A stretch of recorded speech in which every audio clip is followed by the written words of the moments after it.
Assalamualaikum warahmatullahi wabarakatuh.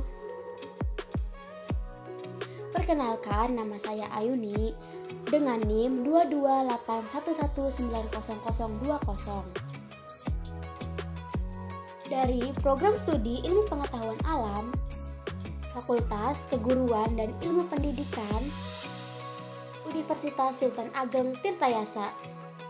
Di sini saya akan menjelaskan tentang penerapan dari hukum kedua dan ketiga termodinamika. Materi yang pertama adalah hukum 2 termodinamika. Yang pertama ada bunyi hukum 2 termodinamika, yaitu kalor mengalir secara spontan dari benda bertemperatur lebih tinggi ke benda bertemperatur lebih rendah, tetapi tidak sebaliknya, kecuali pada kedua benda tersebut dilakukan pemaksaan dengan usaha luar. Hukum 2 termodinamika dinyatakan sebagai berikut. Kalor mengalir secara spontan dari benda yang bersuhu tinggi ke benda yang bersuhu rendah. Sebaliknya, total entropi jagat raya tidak berubah karena proses reversibel terjadi atau delta S sama dengan 0 dan bertambah ketika proses irreversibel atau delta S lebih dari 0. Tidak mungkin membuat suatu mesin kalor yang bekerja dalam satu siklus dengan semata-mata menyerap kalor dari sebuah reservoir dan mengubah seluruhnya menjadi usaha luar. Penerapan hukum 2 termodinamika. Yang pertama, lemari es.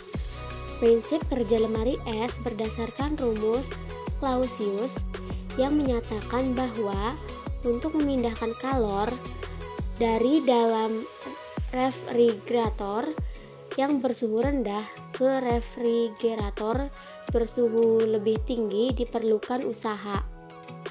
Yang kedua ada penyejuk udara atau AC. Prinsip kerja AC yaitu mengambil kalor dari ruangan yang bersuhu rendah untuk dibuang ke lingkungan yang bersuhu tinggi.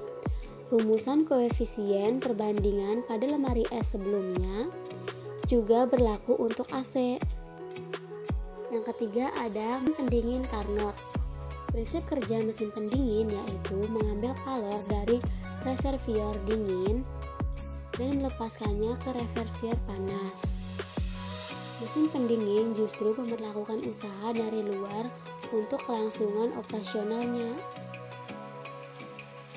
Secara umum, hal ini merupakan pernyataan dari hukum 2 termodinamika dari Clausius, yaitu adalah mustahil bagi proses maupun untuk mengalirkan kalor dari reservoir dingin ke reservoir panas tanpa melibatkan usaha dari luar. Yang keempat ada mesin pemanas Carnot. Sandi Carnot tahun 1964, ilmuwan Prancis yang pertama kali mengembangkan mesin kalor dengan efisiensi maksimum yang masih memenuhi hukum 2 termodinamika. Siklus pada mesin itu disebut siklus Carnot dan mesinnya disebut mesin Carnot. Siklus Carnot terdiri atas 2 proses isotermal dan 2 proses adiabatik reversibel.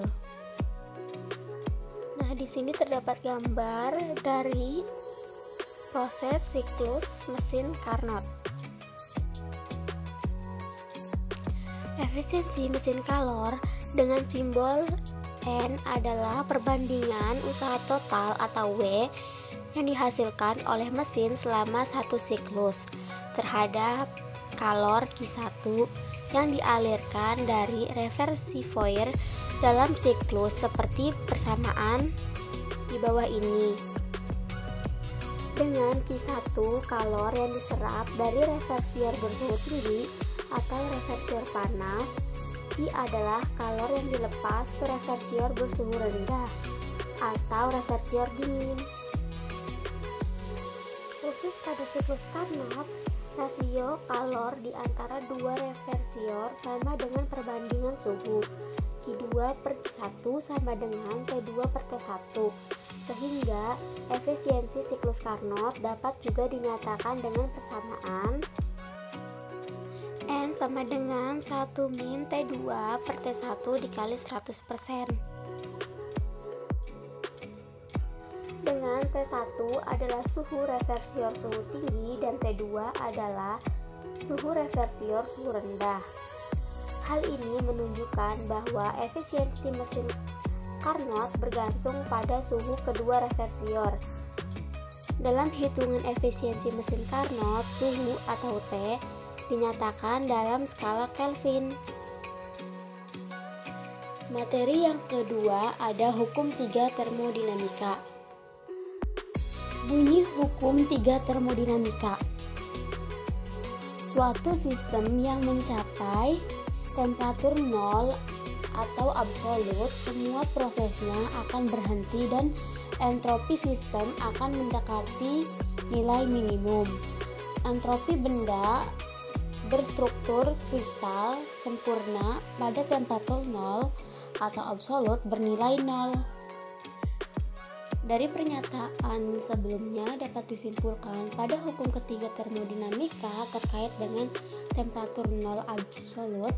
Hukum ini menyatakan bahwa pada suatu sistem mencapai temperatur nol atau absolut, semua proses akan berhasil dan entropi sistem akan mendekati nilai minimum.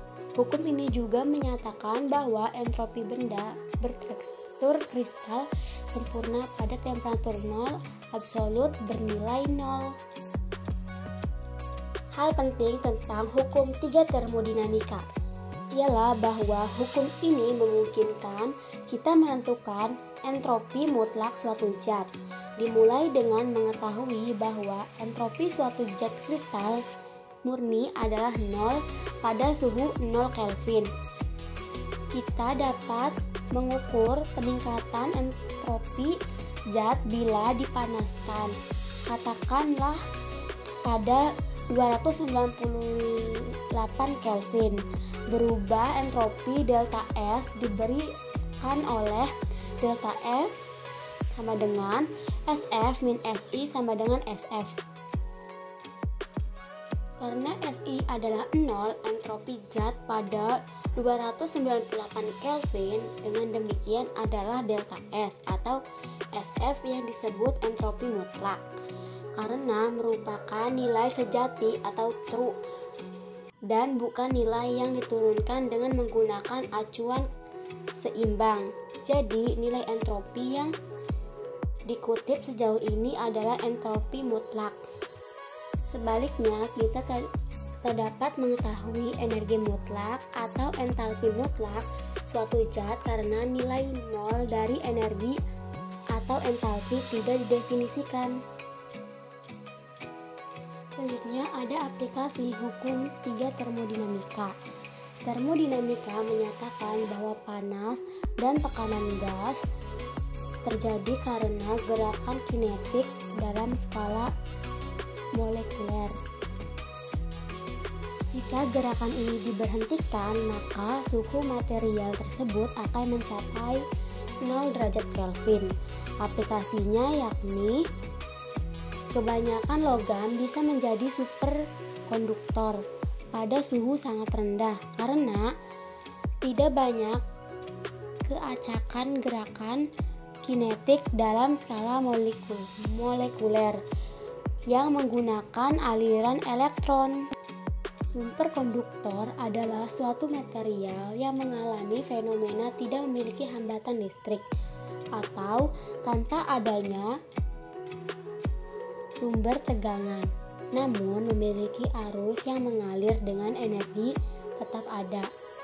Karakteristik dari bahan superkonduktor adalah medan magnet dalam superkonduktor bernilai 0 dan mengalami efek Meissner, menghilangkan garis pada medan magnet dari interior superkonduktor karena transisi pada batas superkonduktor tersebut. Terdapat dua tipe superkonduktor. Yang pertama, superkonduktor tipe 1. Superkonduktor tipe 1 menurut teori BCS dijelaskan dengan menggunakan pasangan elektron.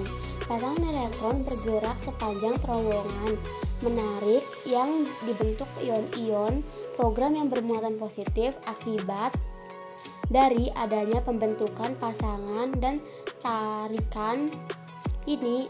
Arus listrik akan bergerak dengan merata dan superkonduktivitas akan terjadi. Kedua, ada superkonduktor tipe 2. Superkonduktor tipe 2 akan menolak medan magnet yang diberikan, namun perubahan sifat kemagnetan tidak tiba-tiba tetapi secara bertahap.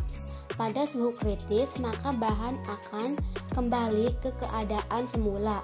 Superkonduktor tipe 2 memiliki suhu kritis yang lebih tinggi daripada superkonduktor tipe 1.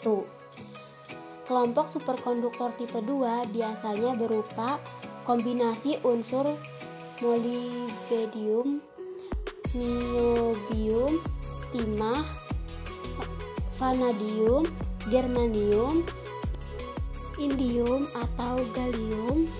Sebagian merupakan senyawa, sebagian lagi merupakan larutan padat.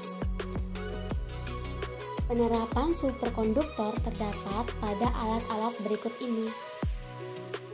Yang pertama, ada generator listrik super efisien. Yang kedua, ada kabel listrik super efisien. Yang ketiga, ada superkomputer. Nah, selanjutnya ada peta materi dari hukum 2 termodinamika dan hukum 3 termodinamika. Terima kasih sudah menonton videonya.